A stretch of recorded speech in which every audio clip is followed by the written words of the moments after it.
আমি আপনাদের মতো গরিবের সন্তান, আপনাদের মতো গরিবদের সাথে আমি চলতে চাই ইনশাআল্লাহ।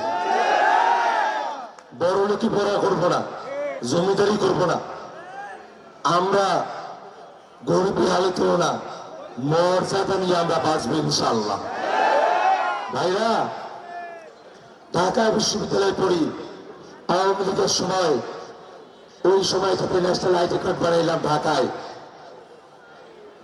এরপরে আওয়ামী লীগের ভোট হইল 18 সালে, 24 সালে। অন্য ভোটের কোনো মানে আছেন? অন্য ভোট দেওয়ার আগ্রহই আছেন না।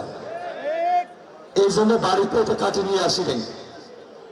ব্যস্ততা, আইডি কার্ডটা কাটিয়া, ভোটার আইডিটা কাটিয়া এতগুলো নিয়ে আসবো, সে সুযোগটা করে উঠতে পারলাম না, অনেক ব্যস্ততা।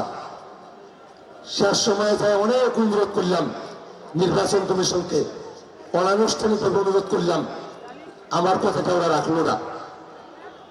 অথচ তারেক রহমান দেশে আসিয়া একদিনে আইডি কার্ডটা পাওয়া গেল।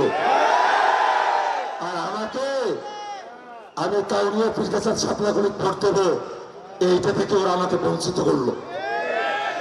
এই বঞ্চনার জবাব কাউনিয়া পীরগাছার সকল মানুষ ছাপলাগুলিতে ভোট দিয়া দেবে ইনশাআল্লাহ।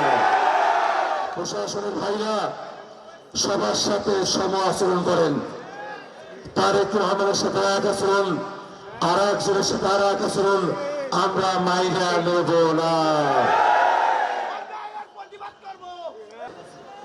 দীর্ঘ সময় ধরে চলে আসা একটা মিথ্যা, একটা প্রতারণা, সেই জাল আমাদেরকে ভাঙতে হবে।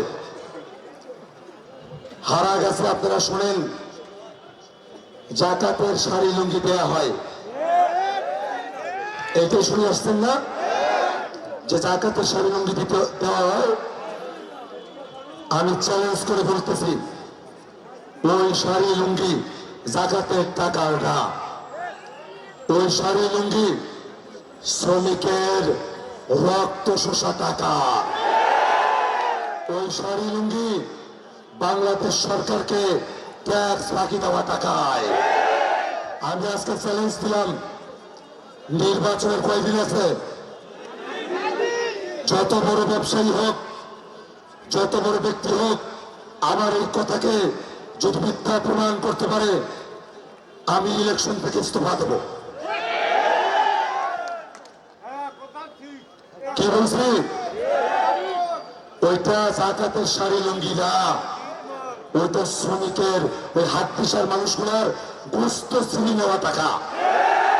ওই টাকাগুলা ওই ধন্যদের যে বীজ খাওয়ার কথা, সরকারি টাকায়, ট্যাক্সের টাকায়, ওই ধন্যদের বীজের টাকাগুলো খাওয়া টাকা।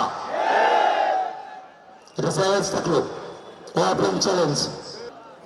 আল্লাহ যদি আমাকে কবুল করে, তাহলে হারাগাছ গোয়া ক্যাটাগরির পৌরসভা থাকবে না, মডেল পৌরসভা হবে ইনশাল্লাহ।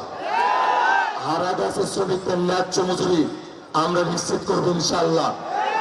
আল্লাহ যদি কবুল করে, প্রত্যেক শ্রমিককে বাধ্যতামূলক স্বাস্থ্য বীমা মালিকদেরকে করে দিতে হবে ইনশাল্লাহ। ওই মালিকেরা যারা আছে, তারা চাঁদাবাজি মুক্ত ব্যবসা করবে ইনশাল্লাহ। তারা ব্যবসার বাড়াবে, সেই ব্যবস্থা আমরা করবো ইনশাল্লাহ। আমার যুবকেরা যারা আছে, আইটি ট্রেনিং দিয়া আমরা তাদেরকে প্রশিক্ষিত করে গড়ে তুলবো ইনশাল্লাহ। যারা বিদেশে যাইতে চায়, তাদের বিদেশ যাত্রাকে আমরা সহজ করে দেবো ইনশাল্লাহ। প্রশিক্ষণের ব্যবস্থা করবো ইনশাল্লাহ। আর এই যে ধন্যদের ব্রিজ, তাই ওইটি উদ্বোধন করবে, কোন আল্লাহের নাম আসবে, কোন মালিকের নাম আসবে, কোন মহাজনের নাম আসবে, এই অবস্থাতে যদি হয়ে যায় ওনার নামে, তাহলে আর একগুলো মালিকের কষ্ট, মহাজনের কষ্ট, জমিদারের কষ্ট। এই জন্য এটা হয় নাই। আল্লাহ আমাকে কবুল করলে, আমি তো মহাজন না, আমি তো তুলের মানুষ, আমার তো হারা গাছের মানুষের সাথে প্রতিযোগিতা নাই। আমি কথা দিতেছি, এই এতগুলা মানুষ, আমি যখন আসলাম, আপনারা আমার জন্য দৌড়ে আসছেন না? আমি এই হারা গাছের ধন্যদের জন্য 13 তারিখ থেকেই সরকারি অফিসে নিজের পায়ে আমি দৌড়া শুরু করবো ইনশাআল্লাহ। এতবার তোমার এখন উপজেলা চেয়ারম্যান হল, এতবার তোমার এখন এমপি হল, ওমরা গুলো তোমার জন্য করিল না কোনো কিছু, এত বড় লোক তোমরা দেখো না, তোমার জন্য কোনো কিছু করিল না, তাহলে ওইগুলো কি অকর্মা নয়? অকর্মা নয়? ওইগুলোকে কইলাম অকর্মা। আর এক ছেলে আমার বক্তব্য কাটি দিয়া তোমার গুলা কখন বা বাড়ে গেল। আমি ওদের কখন বা বলছি যারা আপনাদের জন্য কিছু করে নাই, আর ওরা গুজব ছাড়া হারাগাছবাসী অকর্মা করছে। হারাগাছবাসীকে যারা গুজব ছাড়া অকর্মা কে করেন নাই ভাই, তোমরা তো তোমার অধিকার আদায় করে পান নাই। অধিকার আদায় করে পাইলেন?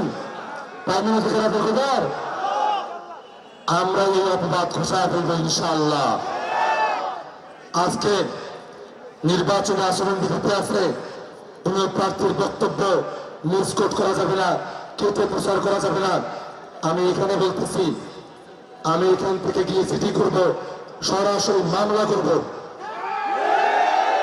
যেই ছেলে বক্তব্য কাট করে প্রচার করছে আর যারা যারা স্বতঃস্ফূর্ত ভাবে জনগণকে কাকপিস বক্তব্য দিয়ে বিভ্রান্ত করছে, এদের নামে এখনই মামলা হবে।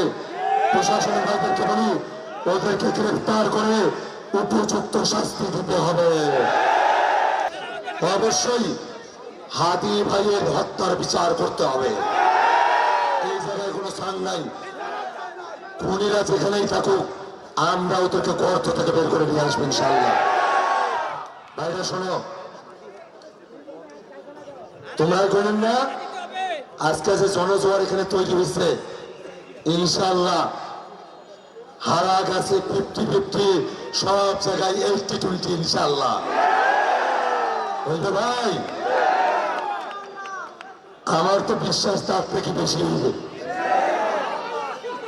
সব জায়গায় ওপেনে ওপেনে, হারা গেছে হবে গোপনে গোপনে। বোঝা গেছে না?